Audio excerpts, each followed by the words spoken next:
Hausse des taux d'intérêt, quel impact pour la dette publique? En 2011, les pays européens dits frugaux avaient été mis sous la pression des marchés, entraînant une crise des dettes publiques. Le confinement lors de l'épidémie du Covid a engendré le « quoi qu'il en coûte » et propulsé les déficits publics vers des zones éloignées de l'orthodoxie financière. La hausse des taux initiée en 2022 par les banques centrales ouvre alors de nouveaux enjeux pour la soutenabilité des dettes publiques. Tout d'abord, qu'est-ce que la dette publique et comment évolue-t-elle? La dette publique correspond à l'ensemble des engagements financiers pris sous forme d'emprunts par l'État, les collectivités publiques et les organismes qui en dépendent directement. La dette publique évolue constamment au rythme des remboursements d'emprunts effectués par l'État et les administrations publiques et des nouveaux emprunts qu'ils contractent pour financer leurs déficits, impactant ainsi le solde budgétaire. Une partie des déficits publics provient du déséquilibre entre les dépenses réalisées par les États et les recettes provenant des impôts. Lorsque les finances publiques sont en déficit, cela accroît la dette. L'autre partie provient de la charge financière liée au paiement des intérêts sur la dette. À noter que les dettes publiques dans les pays développés se sont envolées sur les dernières années. Aux États-Unis et en France, le déficit public s'élève à 5,8 et 4,8% des PIB respectifs et vient s'ajouter à la dette déjà existante. Dans les économies avancées, la dette globale représentait en 2021 110% de la richesse créée, c'est-à-dire du PIB, contre 70% il y a 20 ans. Au Japon, en France et en Allemagne, ce même ratio s'élève respectivement à 264%, 112% et 66%. Mais alors, comment les États financent leurs dettes? Au fil des années, les États ont financé ces dettes sur les marchés obligataires avec des niveaux de taux proches de zéro.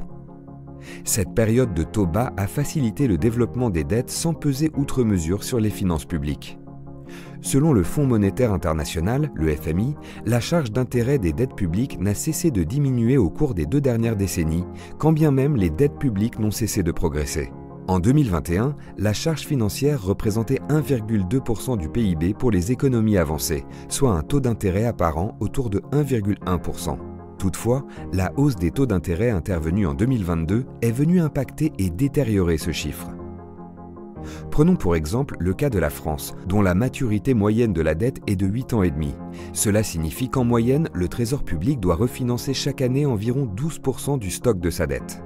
En y ajoutant le déficit public annuel, cela représente plus de 17% du PIB qui doit être emprunté chaque année sur les marchés financiers. Aujourd'hui, les taux d'intérêt auxquels l'État français peut se financer s'établissent autour de 2,8%. S'ils se maintiennent à ces niveaux, la charge de la dette pourrait augmenter de 0,30 points par an. Cette évolution deviendrait vite contraignante pour les finances publiques. Dégradation de la notation de la France, sanctions européennes, obligeant l'État à mettre en œuvre une politique de rigueur budgétaire. Quel impact cela représente sur le budget des États? Pour apprécier la soutenabilité de la dette publique, le niveau de la dette ne doit pas être considéré en absolu, c'est-à-dire en euros, mais en pourcentage du PIB. En effet, lorsque le PIB augmente sous l'effet de l'inflation et de la croissance économique, cela permet de réduire, voire d'annuler les effets de la hausse de la dette.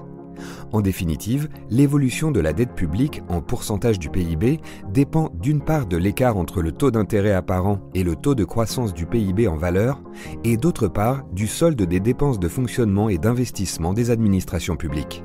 La hausse des taux récentes va mécaniquement et progressivement devenir plus contraignante pour les finances publiques. La direction du Trésor public estime que la charge de la dette française, 39 milliards d'euros en 2023, devrait doubler d'ici à 5 ans. Sur les 3 dernières années, si la hausse de l'inflation et la croissance de l'activité a permis de réduire le ratio dette-PIB, le ralentissement économique et la baisse de l'inflation des années à venir impliquera une rigueur budgétaire dans les dépenses publiques pour permettre une stabilisation de ce ratio.